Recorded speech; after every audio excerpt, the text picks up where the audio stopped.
let's take a look at the box office and see how a couple of movies that we've been following here on the channel are doing. We'll take a look at Snake Eyes first.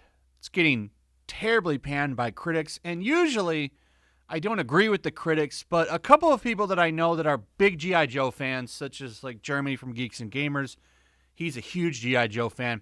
He hated this movie. I saw a couple of other people that I know give this movie scathing reviews. I don't know. I'm not a G.I. Joe guy, so I'm not going to see this. I didn't see the other live-action G.I. Joe movies, just was not interested in them. Maybe you guys will like this. I don't know. The audience score is high. I went and looked at the Rotten Tomatoes. I always look at the audience score because really that's what I care about. If the audience likes it, then that means, okay, this might be worth checking out. It's at a 72, which isn't bad. That's pretty okay. It means it's probably a mediocre movie. The critics, I don't pay too much attention to that unless they like trash an establishment movie, which I think is always funny. Kind of like Space Jam 2. That's a movie that they should have loved because, for one, it's got LeBron James in it, and he's a good soldier. So, I don't know. I guess because this is an origin movie, I could watch this right now, have to know shit, but from what I know, Snake Eyes' whole shtick is him wearing a mask and not talking, and his mystery. Like, he's a mysterious character. And, you know, it's not always the best to take that away from a character, and I think that probably hurts him more than helps him. I don't know. I'll look in the comments. Tell me what you guys think about it. But let's go to what I really want to hit on, which is Space Jam and Black Widow. I saw this over on Bounding into Comics, and I thought I would just touch on this. The original Space Jam director, which, by the way, the original Space Jam is a decent movie. I would recommend that one. I would not recommend the new one. I actually watched it. I thought it was terrible. I didn't finish it. I actually got to what I thought was the ending of the movie. I thought, oh, okay, it's going to wrap up soon. It's right when they start to bounce back. So they're down 1,000 points, and then the Toon Squad bounces back, and they catch up. And I thought, oh, the movie's probably over in 10 minutes. And then I paused it, and it had like 25, 30 minutes left. Like, I'm out. I'm going to bed. I didn't finish it. I maybe had a chuckle at one time, and I think that's when he was a cartoon character. But for the most part, just not a very enjoyable movie.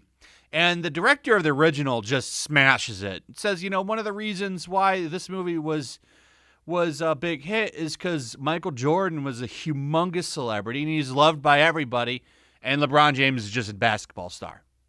It's kind of true. He just wrecked it. I'm not going to go over all of it, but there was a lot of good reasons in there. Like, for one, the supporting cast for the original Space Jam, they had Bill effing Murray. That was a really good point. They had, you know, other NBA stars, Charles Barkley, Patrick Ewing, Muggsy Bogues. You know, there were a lot of big names in it.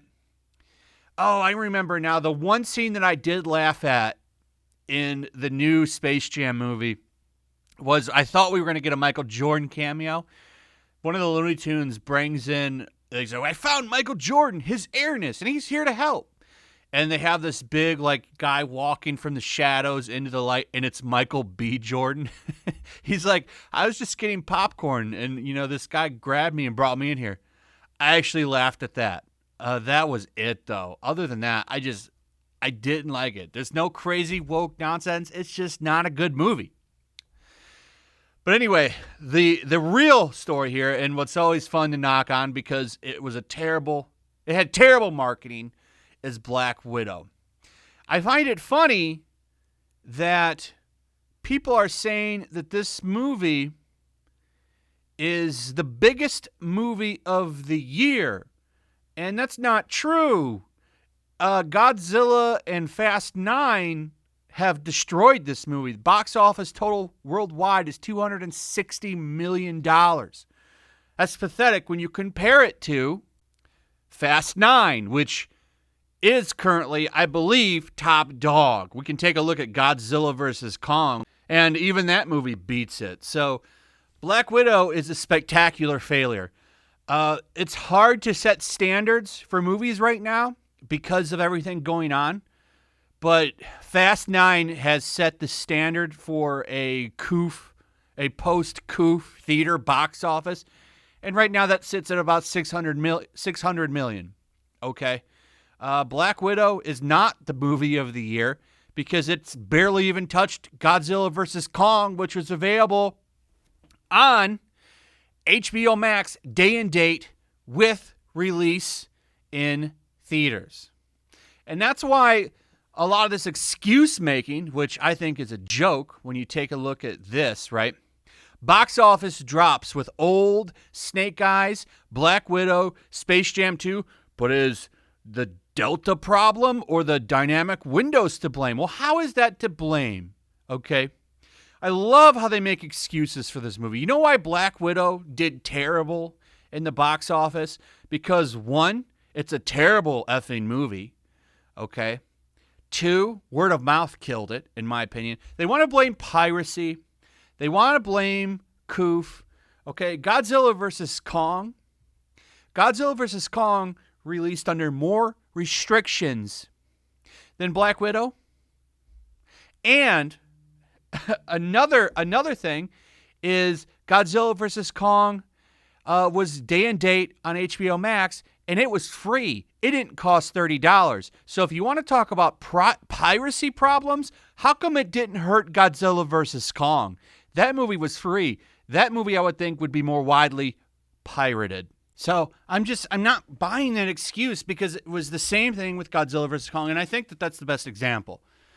F9 got no streaming release. I don't even think you can watch that movie on a streaming service still right now. I think the only way you can go see it is you go to the theaters. So, that movie did pretty good, but still, it's not that far ahead. It's only like 200 million ahead of Godzilla vs. Kong, which, like I said, that movie released under more restrictions. You still had to have a mask on the entire time when you're in theater, unless you're eating. You don't have to have one now. And there were less theaters open. Like, imagine if that movie had came out today with more theaters open. I think it had probably hit 700-800 million. I really do, because it did so damn good. And like I said, you could have went on HBO Max that day. You don't even need to pay $30. You just watch it for having the subscription. So this whole let's blame piracy for Black Widow, I just don't buy that shit. Because trust me, piracy was probably hitting Godzilla vs. Kong too. All right? People want to go see a movie. This movie fell off the box office chart because it's not that good, and they decided to ruin it by putting agenda first. And make no mistake, they did. Politics came first in that movie because the entire ending of that movie is all about METOO, and it ruined the movie. That movie could have been really good because it, for the most part, until the third act, like I've said before, it was a good movie. But they did it to themselves. So if this is the future for Marvel, man, buckle up because it's going to be a bumpy ride for this shit. Anyway, that's pretty much it. I just wanted to laugh at Black Widow's failure. It had the worst marketing in the world. They literally ran around talking about how woke it was. And now you reap what you sow. You had all the shills come in. They ran in that first weekend, and they said, WTF is this? Anyway, that's pretty much it. Let me know what you guys think in the comments below. Also, if you would please like, subscribe, share the video. Make sure you're still subscribed. Hit that notification bell, and I'll see you guys on the next one. Peace. Also, if you want to help support the channel, check out my Teespring store. There's a link in the description. You can find some merchandise in there that you might want to check out. Also, take a moment. Make sure you're still subscribed to the channel. There's something going on right now, and they've been unsubscribing people. So just take a second and double check on that and subscribe if you're new.